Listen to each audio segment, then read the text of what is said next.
Greetings. Father Mark signing on, continuing the course on the history of Catholicism in the United States with the next installment in the section on the decade of the 1850s. But in September through November of 1856, there were another series of anti-Catholic, anti-immigrant riots in Baltimore, Maryland, carried out by the KnowNothings, the KnowNothing movement. This was an election year that's, as we saw, as we covered previously, the Bleeding Kansas was still going on from 1854 to 59, which was warfare, open warfare in the Kansas territory. And it was over elections, over which set of elections would Congress accept the elections the first set of elections that produced pro-slavery candidates, or the next set of elections that produced anti-slavery, abolitionist candidates. So, and then we've seen several other, cities where this happened. So now we come to the next one, September through November, 1856. This was the triggered by the election for mayor of Baltimore. As we've seen, KnowNothing policies were virulently anti-Catholic, as the KnowNothings feared, assumed that Catholics were more loyal to the church than they were to the government. Irish Catholics were the main targets of such attacks in the 19th century, but as we've seen in Cincinnati, depending on the the nationality of the immigrant population, Cincinnati happened to also have a significant number of German Catholic immigrants, so they also were targeted. In 1850, which is the previous census that we have access to, before these riots, it reveals that 20% of Baltimore's population were immigrants, and then by 1854, it had gone up to 25%. So a fourth of the population of the city were immigrants. Not descendant of immigrants, but they like a fourth of the city was born somewhere else in another country and came. So the KnowNothings, the American Party, the KnowNothing was the larger movement. The American Party was their third, the political party that they labeled themselves when they contested for public office, and they used this statistic to trigger panic. Like, okay, we were being taken over. Okay, a fourth of the population was not American in the sense that was born someplace else. And even worse, from the KnowNothing perspective, a substantial majority were Catholic. And in Baltimore, it was mostly Irish Catholics. So the American Party held a meeting, took place on August 18th, 1853. It was a rally, an anti-Catholic, anti-Irish rally. 5,000 attended, in which the American Party's platform was announced. Their central policies called for secularization of public schools, complete separation of church and state, freedom of speech, and regulating immigration. And that was specifically, their target was Catholic immigration. As we read earlier many videos ago, an essay, I read an excerpt from Orestes Brownson, who was a Catholic convert. He converted in 1844.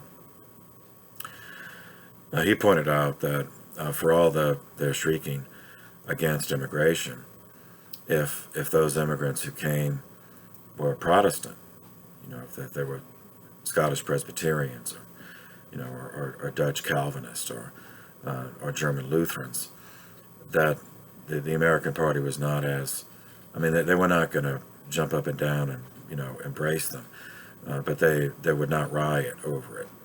So it's the combination of the religious hatred with the ethnic hatred that triggered these riots.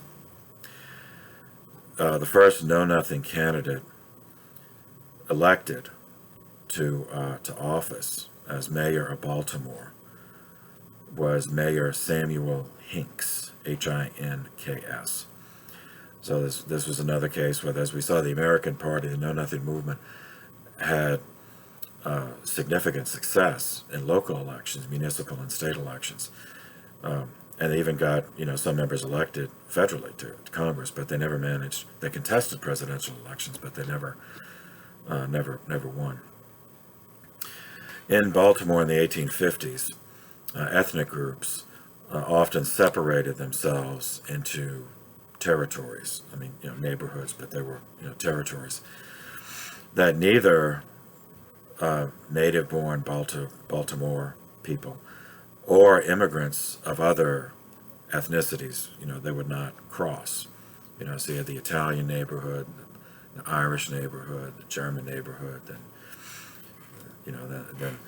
and even if they were all Catholic, if the Italians and Irish are both Catholic, but still those territories, they defended their territories.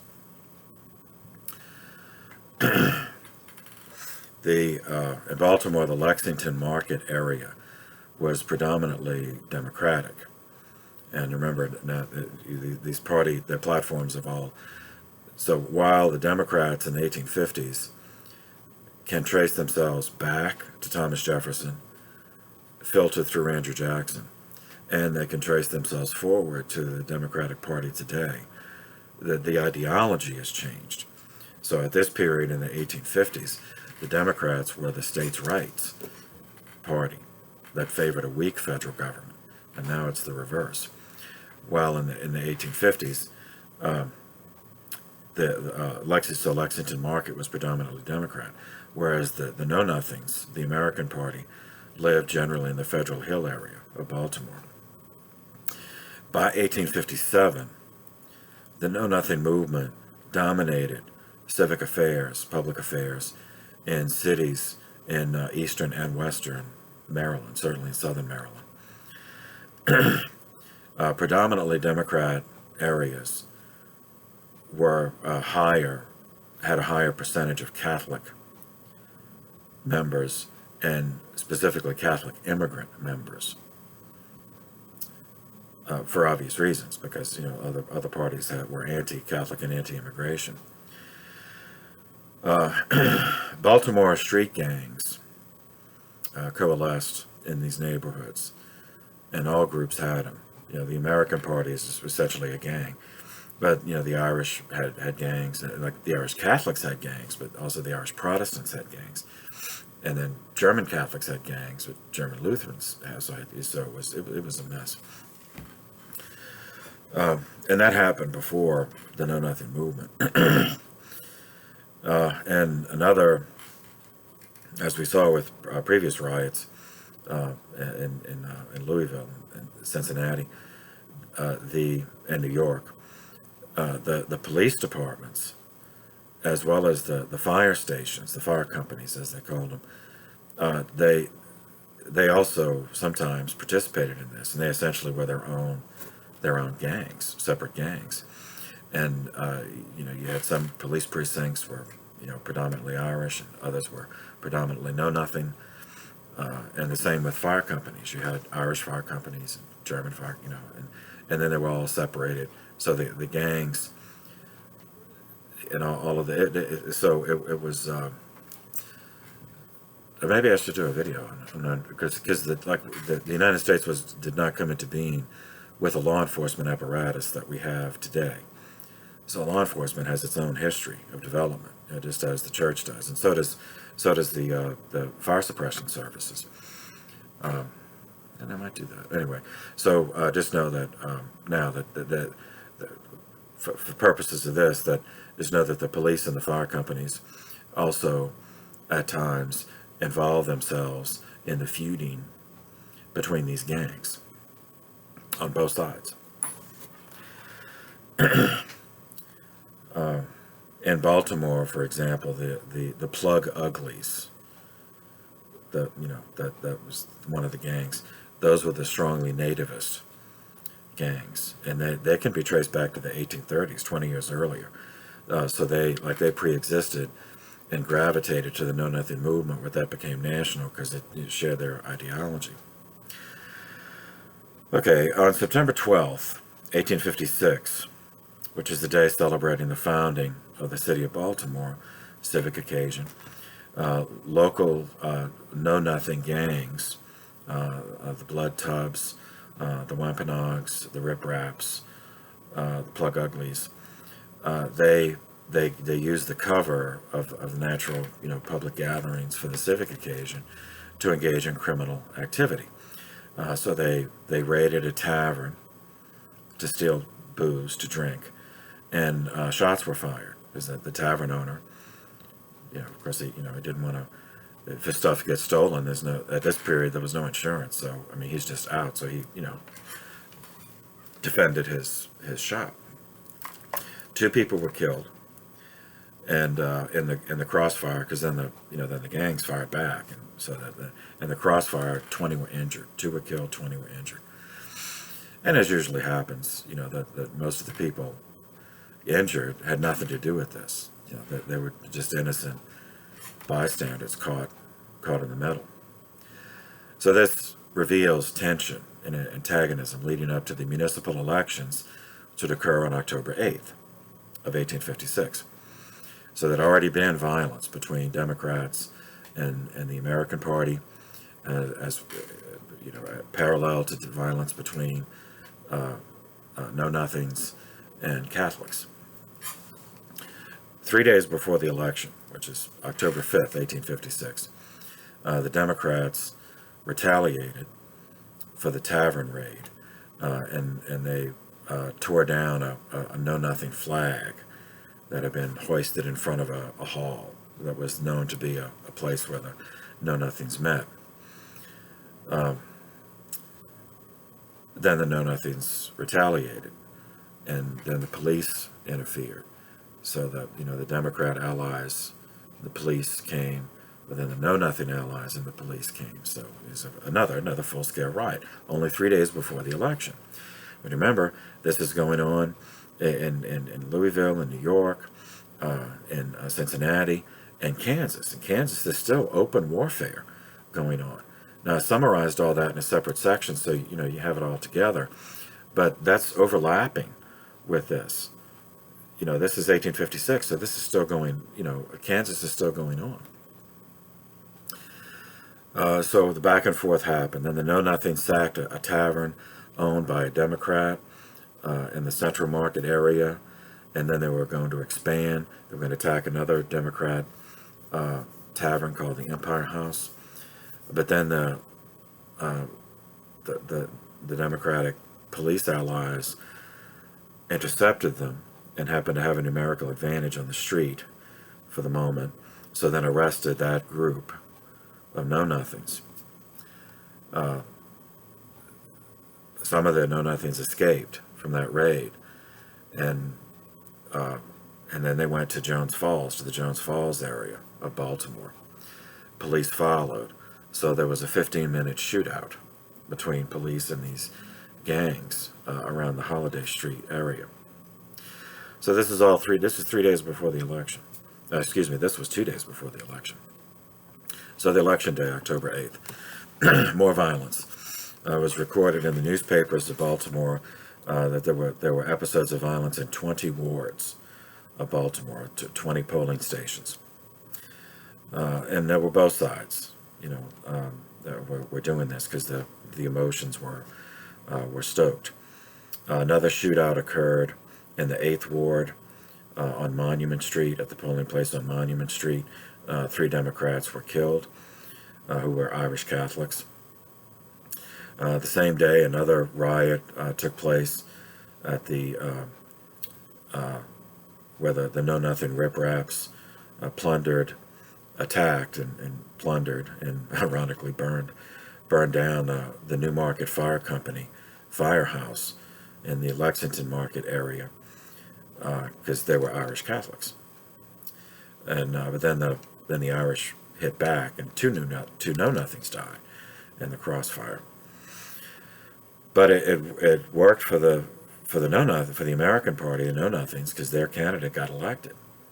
Now, of course, there were accusations of voter fraud that, in the course of the fighting, ballot boxes got switched. And, so. National and state elections occurred. The date was set for November 4th, 1856. The mayor of Baltimore, even though he was elected as a result of urban violence. Now that he was in charge, he did not want more urban violence in the city. So he requested and received a militia unit, a light infantry unit, to be on standby, just in case. All right, as I go on like that. And this led to, in Baltimore's 6th Ward, a mob. Somehow, once again, we keep seeing this happen. A mob had a cannon, as this tells us, as in all these cases. And they had sympathizers in the militia that would allow them access to this.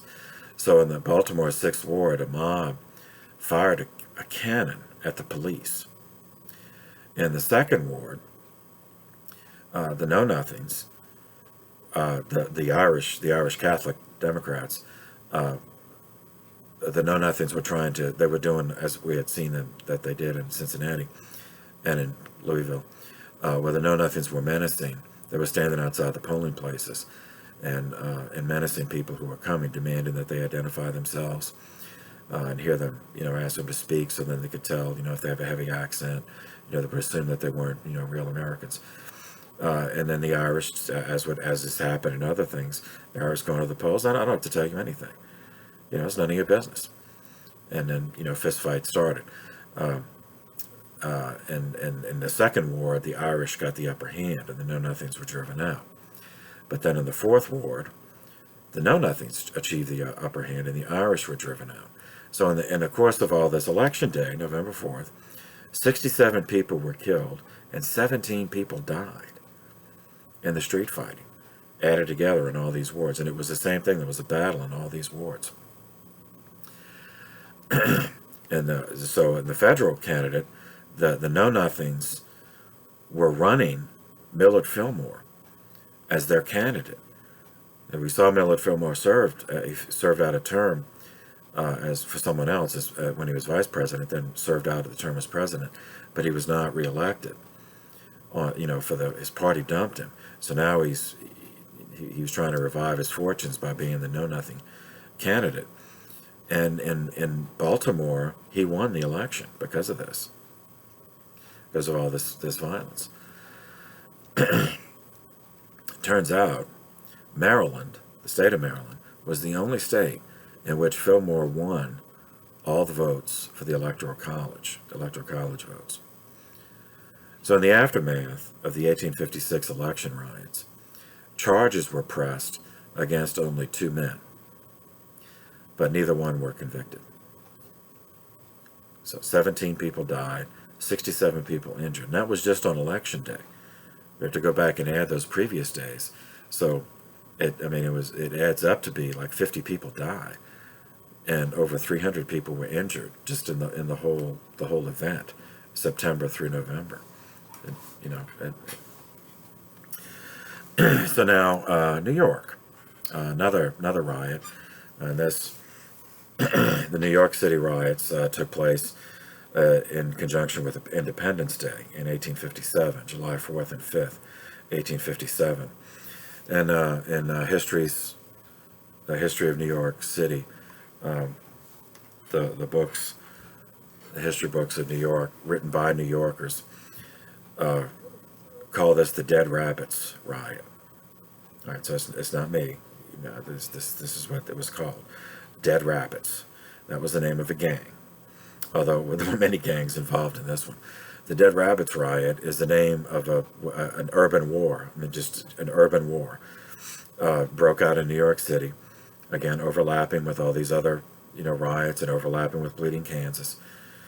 The conflict started as a street fight between members of the Irish Catholic gang, the Dead Rabbits, against the Protestant nativist KnowNothing gang, the Bowery Boys. But it expanded into a citywide war, urban war. And as we've seen, such violence motivated by religious and ethnic hatred, along with nativist anti-immigration, especially anti-Catholic immigration, had occurred before, but this was the most extensive in New York City up to that time. It's estimated that about 1,000 gang members were involved, took part in the riots. That's the total, on both sides, along with several hundred police officers and fire company troops. Looting occurred, arson, as well as death and other forms of injury. And order was, once again, order was only restored by the military. So it's the New York State Militia, the predecessor to the National Guard, had to come in, invade the city of New York to restore order. So the details: on the evening of Independence Day, July 4th, 1857, while the rest of the city was celebrating Independence Day, members of the Dead Rabbits led a coalition of street gangs from the Five Points area, which is now Chinatown in New York, into the Bowery. So these, and this was retaliation, because the Bowery were the anti-Catholic, the nativists, the Know-Nothings, and they had been raiding into the Five Points area, which was the Catholic, the Catholic area, and harassment. Now, while of course anti-Catholic religious things were involved, the reconstruction of this, and of course it's incomplete. There's some police reports and interviews that ended up in the newspapers, but all the newspapers had their own alignment. So there was no objective. You had those newspapers who were on the Catholic side, those on the Protestant side, and the same with the police. So there was no unbiased view of what happened. But a reasonable conjecture is that there was fighting, long-standing animosity between the Five Points, all the gangs in the Five Points, which is the Catholic area, against the Bowery, which were the Protestant anti-Catholic area, not only because they hated each other religiously, but over jobs. It was over jobs, like who New York's a port, it was then, it still is. So who was going to have the jobs unloading the ships? And they would compete with each other. So the Bowery had been menacing Irish Catholics from the Five Points area, going to get jobs on the dock, and because they were immigrants, who had fled starvation in Ireland, they were willing to work for less. I mean, so it's either that or starve. So they were willing to work for less. So the Bowery saw that as unfair competition, because then they would have to reduce, they would have to work for less. And they didn't want to do that. So they had been intercepting Irish Catholics from the Five Points, not allowing them to go to the port to petition or to make themselves available for jobs. So this, on the evening of Independence Day, the Irish Catholics decided to hit back. So they went into the Bowery to raid a clubhouse of the Bowery Boys and the Atlantic Guards. Those were two of the Know-Nothing gangs.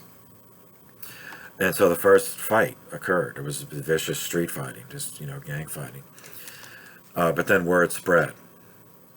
Because there were multiple gangs involved. It wasn't just one gang against another. So then the word spread. It's the Catholics are coming after us, and then the other side. We have to go after the Catholics. So that's how the altercation spread. For this one, no police were dispatched. That's how common gang fighting was in New York. That they weren't even just. Until they realized how big it was going to get, they wouldn't go out just for one gang against another. Another reason the police were not dispatched, and this really, I really should do a video on the history of law enforcement. Anyway, so the previous month, only 1 month earlier, in June of 1857, a riot occurred in New York City.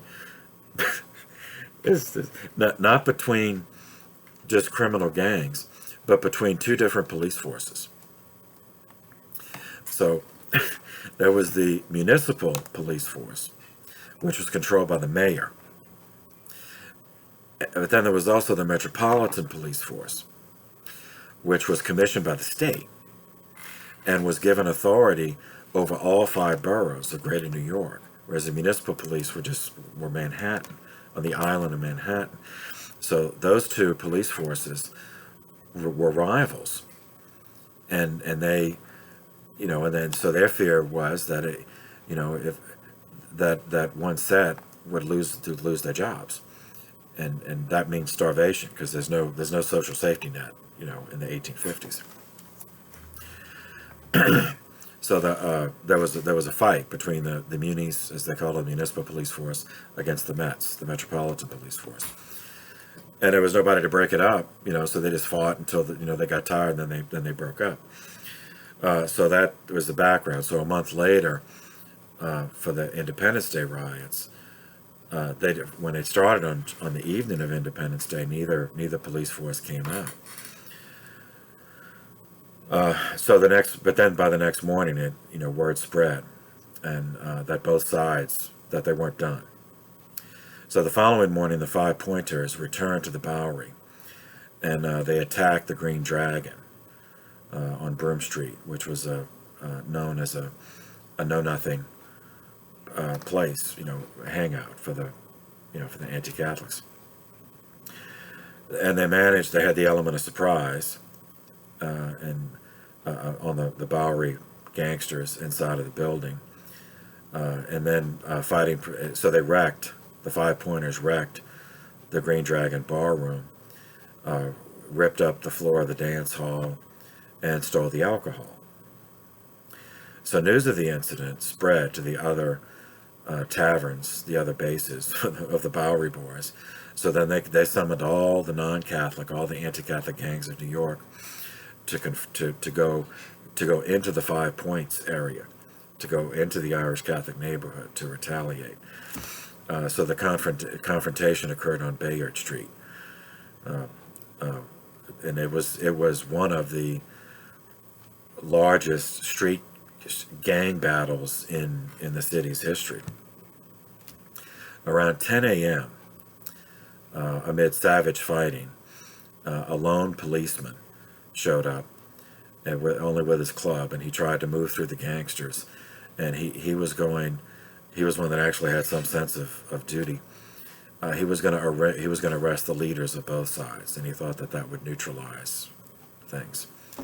Well, he should not have attempted that alone, because he was beaten very badly, stripped of his uniform, and almost died. But he did manage to crawl back to the sidewalk, and then someone went and told. He was a Metropolitan Police, so somebody went to the headquarters on White Street, and then the precinct was informed, that one of their guys had been hit. So then they went, and so he managed to survive. But then so now the Mets get involved. So a small police force squad was sent out to break up the fighting. But when they reached Center Street, then the gangs, the Catholic and Protestant gangs, stopped fighting each other and then turned to fight the Mets, because the Metropolitan Police Force, despite the name Metropolitan, that was actually the state, commissioned by the state. So they didn't want the state to take over. They'd rather would have local guys that they could influence. So they both turned against the Mets. So for a time it was police against gangs. And then the Mets had to retreat. The Metropolitan Police had to retreat. Several officers were injured. Then they regrouped. They called for reinforcements. So then the Metropolitan Police attacked again, second time, fighting their way into the mob. But the tactics were the same. They were going after the leaders, as they thought, if we take out the leaders, then the rest will just, go home. Then the gangsters responded.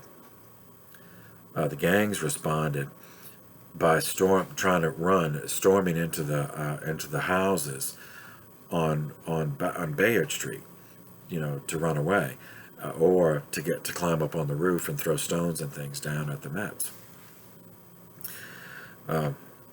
And so the second time, the Mets had to withdraw. The Metropolitan Police had to withdraw. When they did, wounded men on the sidewalk were trampled. There were many deaths on both sides. So after the second Metropolitan Police retreat, then the gangs started fighting each other again. The Dead Rabbits, made a rush for the Bowery Boys on Bayard Street. And then, the Bowery Boys, were dispersed for a time. Fighting resumed in the Tombs area. Now this one was the Bowery Boys now going, they were just going to go burn down all the Irish homes in the Five Points neighborhood. And so then there's another, so now all the Irish, not just the gangs, but they're going in the Irish neighborhoods. So the women, it's just, you burn, and there's no place else for us to go. So bludgeons, paving stones, axes, pitchforks, 2x4s, anything they had as weapons. And then others got involved who were just criminals who were not really affiliated with any of the gangs, but with the chaos, they took the advantage to start looting, pillaging stores, and anything they could. Fighting continued until early afternoon, when a larger police force arrived. This was sent by the police commissioner, Simeon Draper. They marched in close formation toward the mob, and they just fought. It was such an infantry battle, between the police and the gangs. Now, once again, the Dead Rabbits and the Bowery Boys stopped fighting each other and instead fought the police. But this time the police had more numbers and they were more organized. So they got the upper hand, and the gangsters withdrew, and the police followed and started arresting everybody. Now they weren't, they had enough numbers at this point that they weren't just trying to get the leaders. They were just arresting everybody, and hoping that would do it. Some refused to surrender to the police.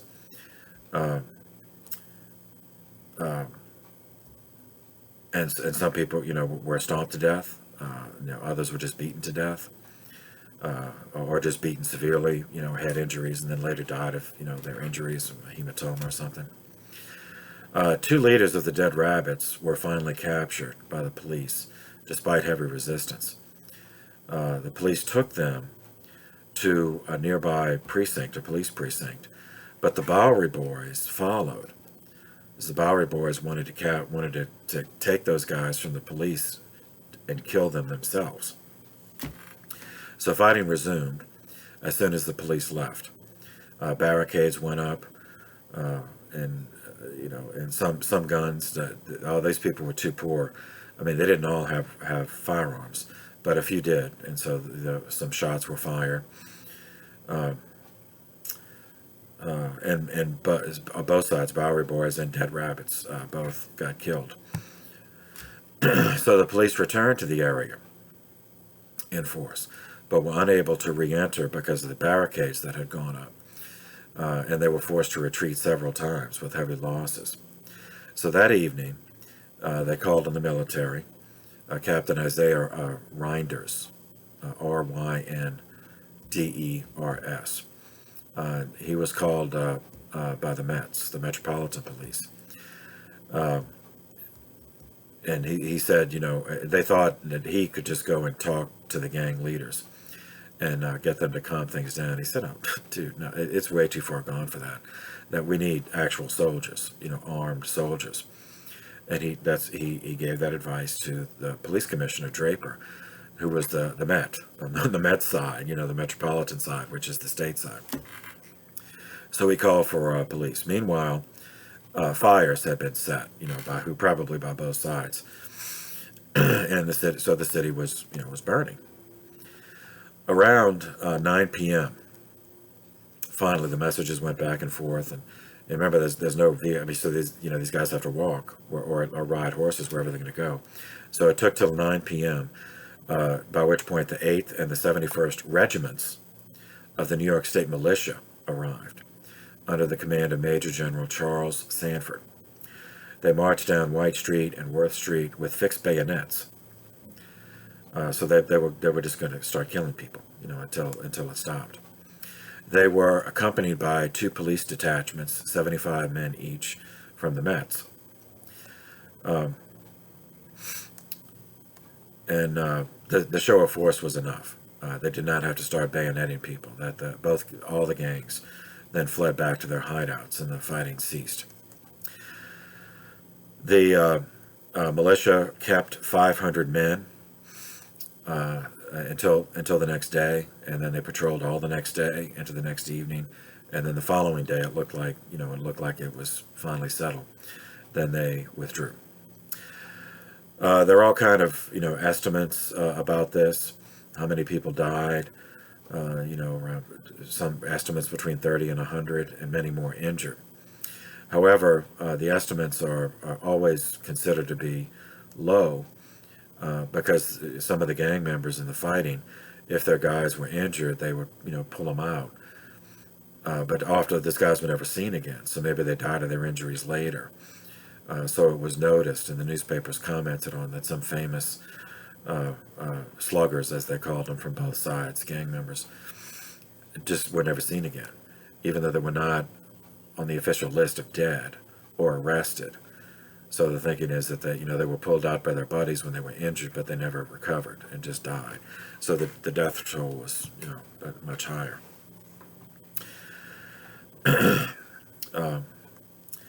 Okay.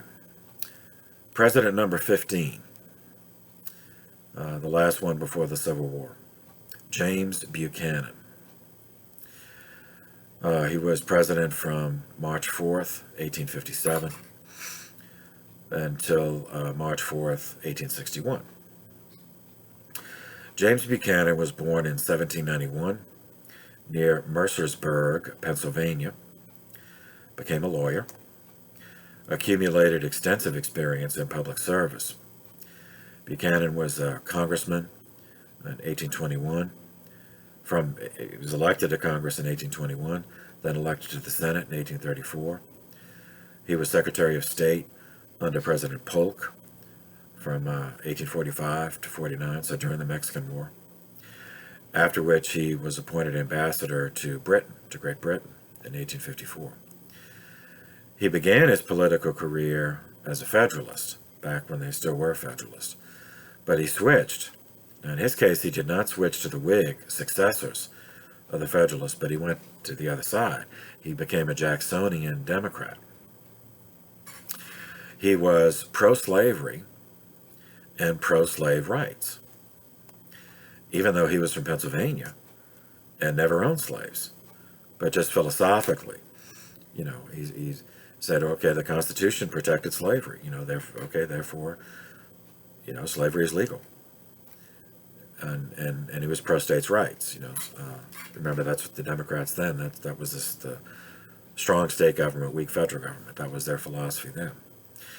It was in his presidency, when history books usually say the secession crisis began, but as we've seen, it was the first government, during the Revolution, the government was the Second Continental Congress. From that was the Articles of Confederation. Then the Articles of Confederation were replaced with the Federal Constitution. So that created the Merchant Republic, of the 18th century. That Merchant Republic went to pieces, literally, in 1861. And so after the Civil War, the United States came back together, but in a very different form. It was no longer the Merchant Republic. It was much more what we think of now as a federal republic, with a strong central government.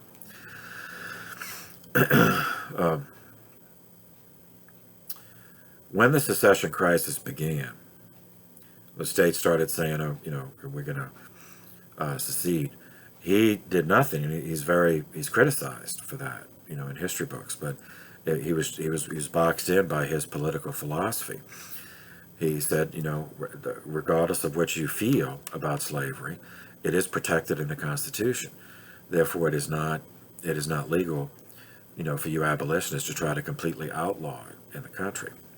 Further, the Constitution did not provide a mechanism for states to secede from the Union.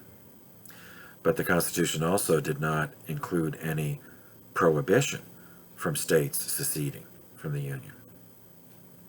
So he felt the Constitution did not give him as president any authority to prevent the states from seceding.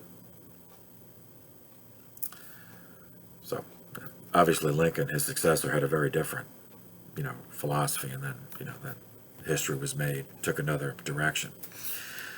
In the year that Buchanan was elected, another event occurred toward the Civil War, which is it's all built. I mean, it's falling apart. So another collapse occurred in the old Merchant Republic. 1857, the Supreme Court. The Dred Scott versus John Sanford case. Dred Scott was a slave in Missouri. When his owner died, he was inherited by his owner's brother, who lived in New York. So he sued, claiming that he had a right to be free once, taken across the Missouri Compromise border. The case went all the way to the Supreme Court, and in a 7-2 decision, the court ruled that the Missouri Compromise was unconstitutional because Congress did not have the authority to ban slavery at all, anywhere. Because as we saw back in the earlier session in the early federal period, early national period, slavery was protected by the Constitution. I mean, it was not declared to be a wonderful thing, a good thing, but it was protected in the Constitution. So the Supreme Court said that compromise of 1820, drawing a line, saying north of that line no slaves, south of this line slaves, that compromise was unconstitutional. That slavery was legal everywhere in the Republic. Therefore, a slave like Dred Scott could not be freed simply by traveling to the northern territories. That there was the law had a process of manumission where a person could become free. A slave could, buy his freedom or whatever. There were a number of ways it could happen. But they said just simply by going across that line, that doesn't affect anything because that line has no constitutional support. The author of the majority opinion was the fifth Chief Justice of the Supreme Court, whom we've already met, Roger Brooke Taney. He was a Catholic. He was from a slave-owning Maryland Catholic family. It took him 4 hours to read the majority opinion. And I won't read that. I won't read that because it's not specifically pertaining to church history. And in this case, it's only the final decision that matters, because then that it did, and it was understood at the time to be yet another collapse in the Merchant Republic. Coming only 3 years after the Kansas-Nebraska Act and 7 years after the California Compromise with the Fugitive Slave Act, and the decision being delivered while Kansas was bleeding and while there was open warfare in multiple cities, not just in Kansas, but we covered, that's why I spent so much time on this. So you see that the Republic disintegrated. The 18th century Merchant Republic came to an end over this. It collapsed. So this definitive abrogation of the Missouri Compromise was taken by many as stripping away the last support for the Union as they understood it, the Merchant Republic, by both sides. The abolitionists I mean, even though it was unlikely, I mean, certainly no one was going to open plantations in Massachusetts because of this. Because the topography just doesn't lend itself to plantations.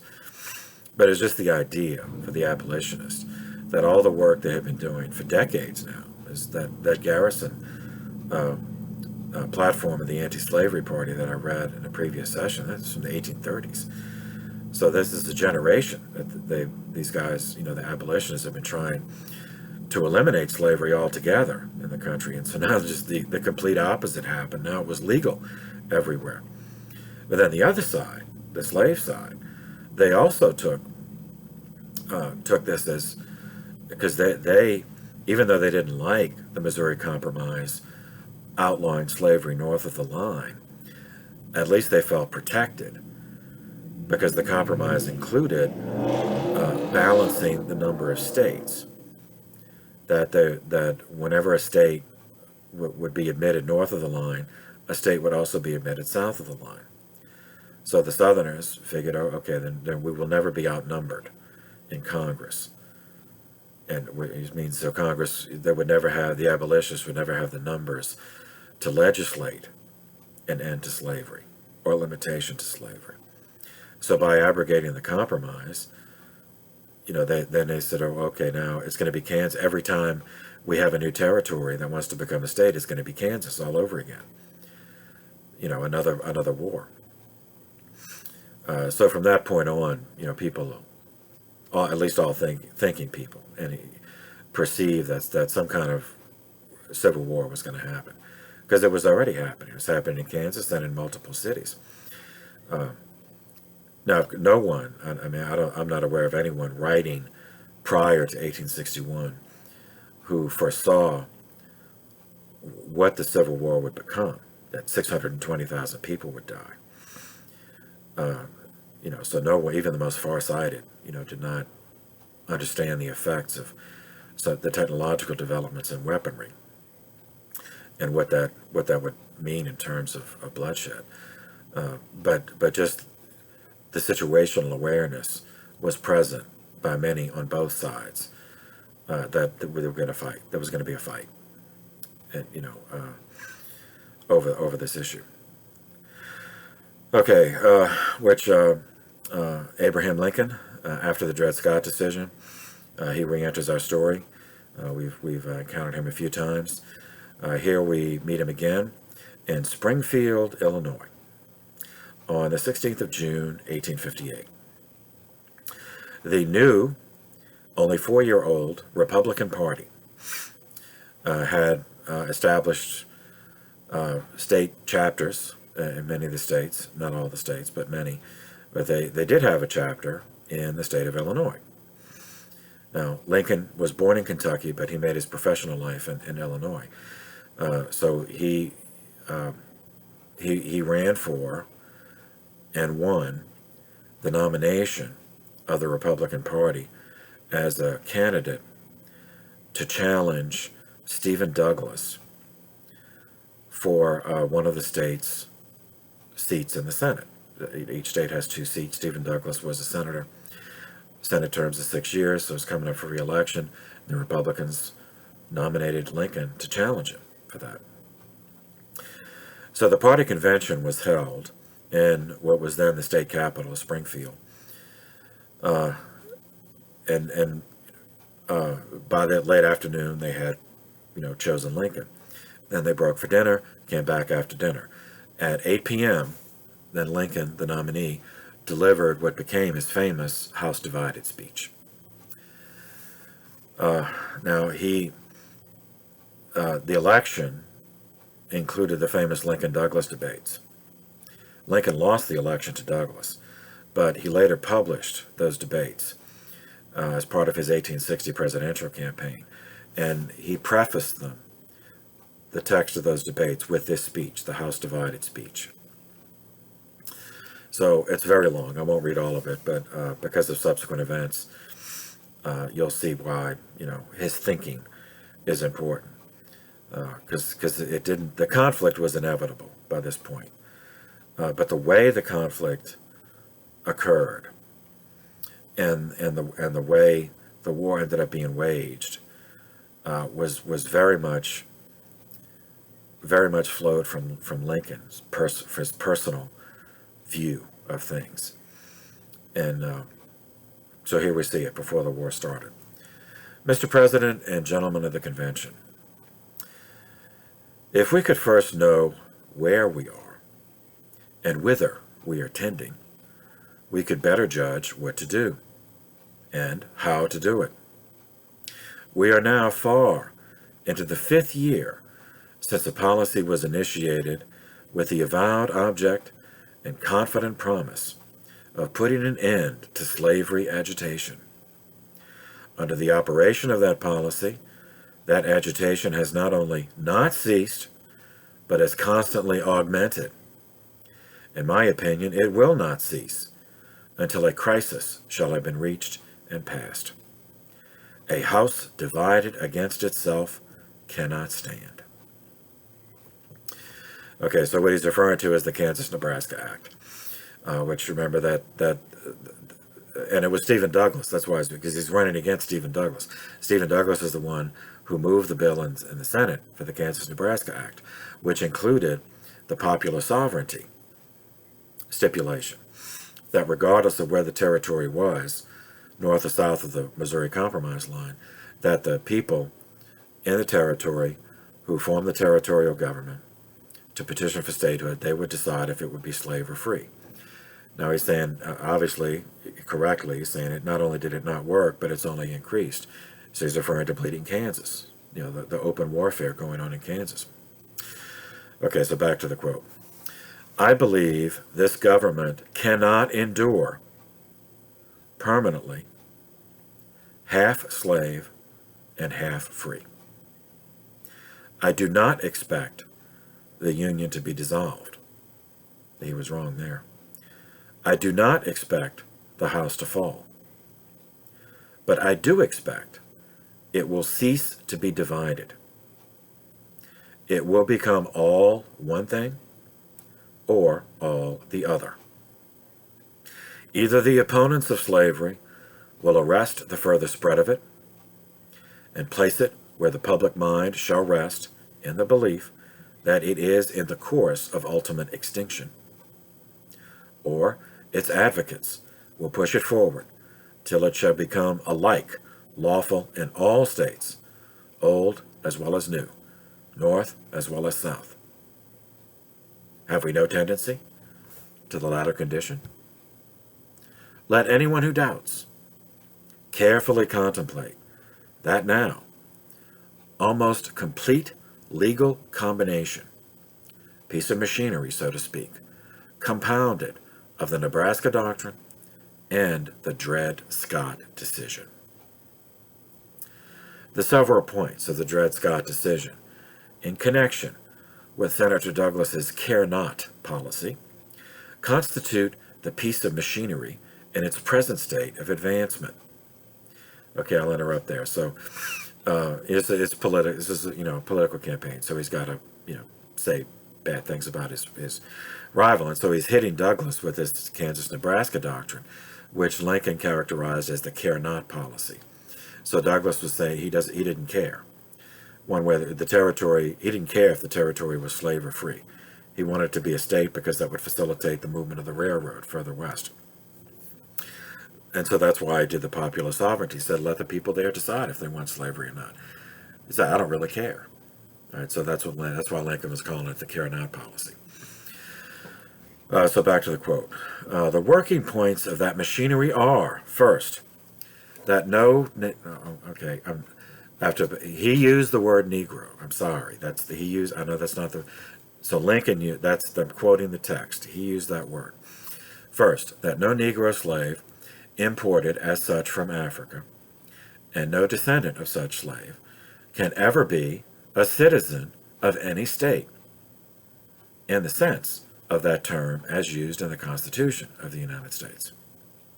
This point is made in order to deprive, the Negro is the word he used, in every possible event of the benefit of that provision of the United States Constitution, which declares that the citizens of each state shall be entitled to all privileges and immunities of citizens in the several states.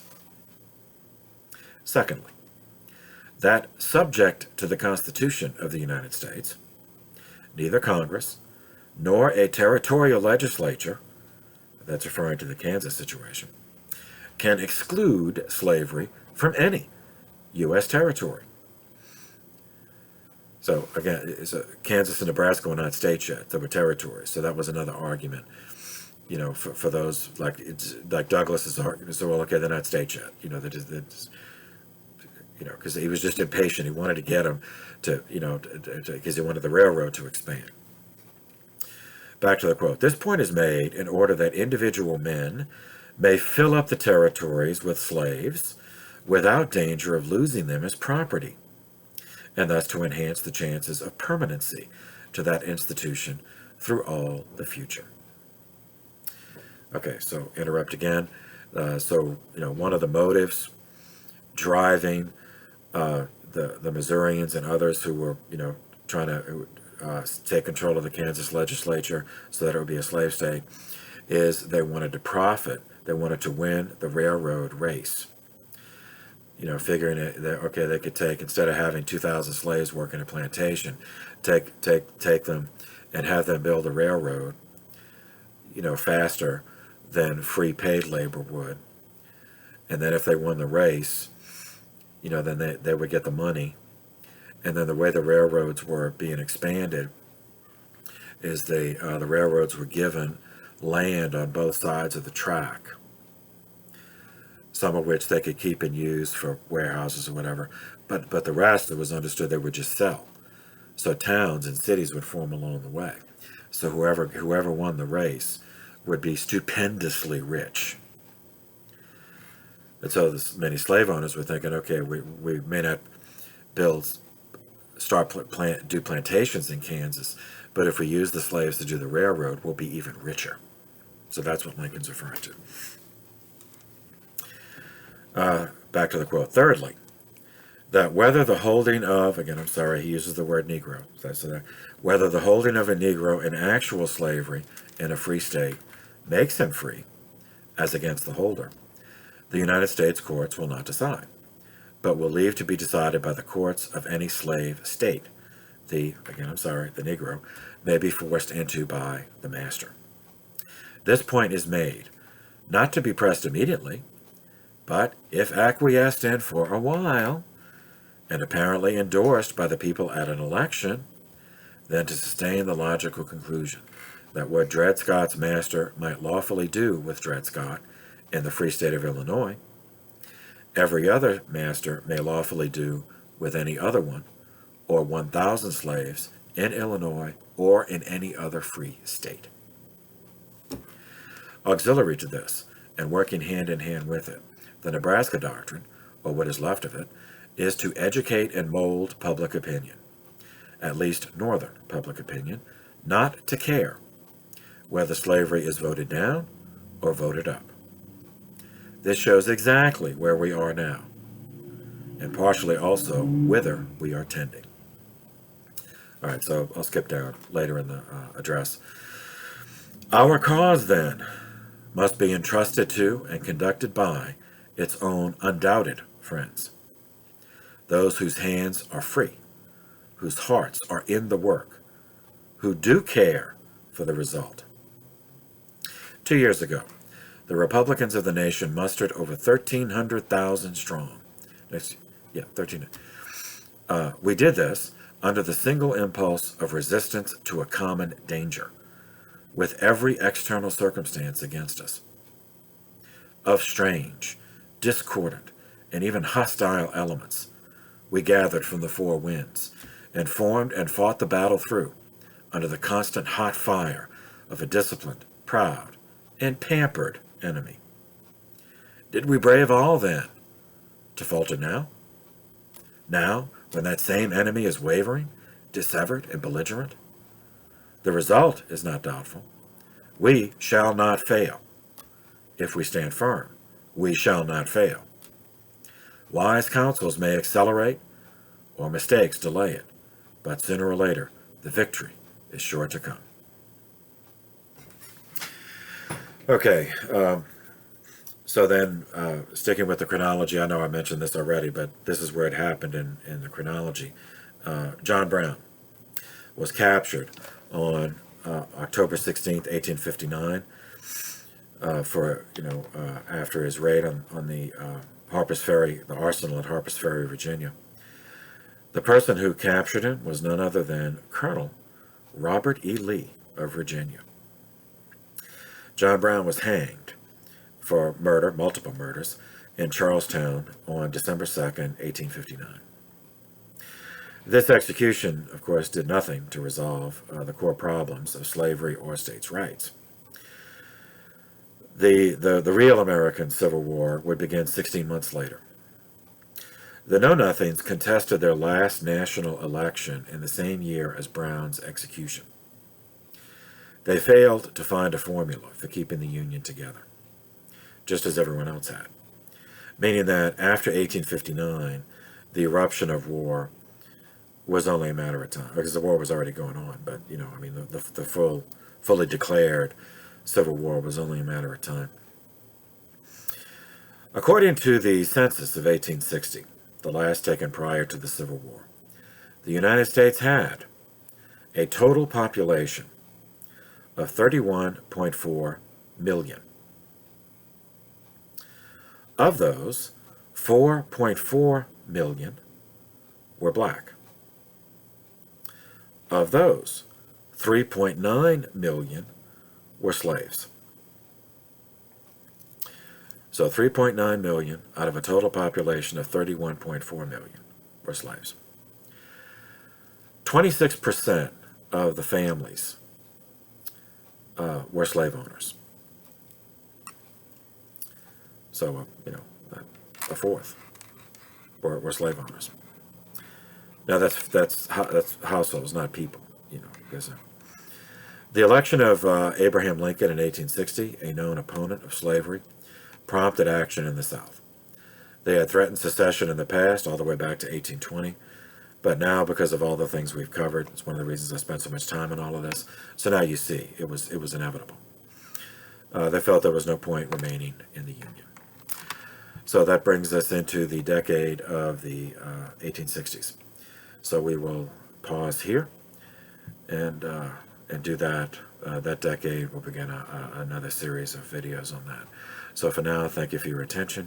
The session is adjourned.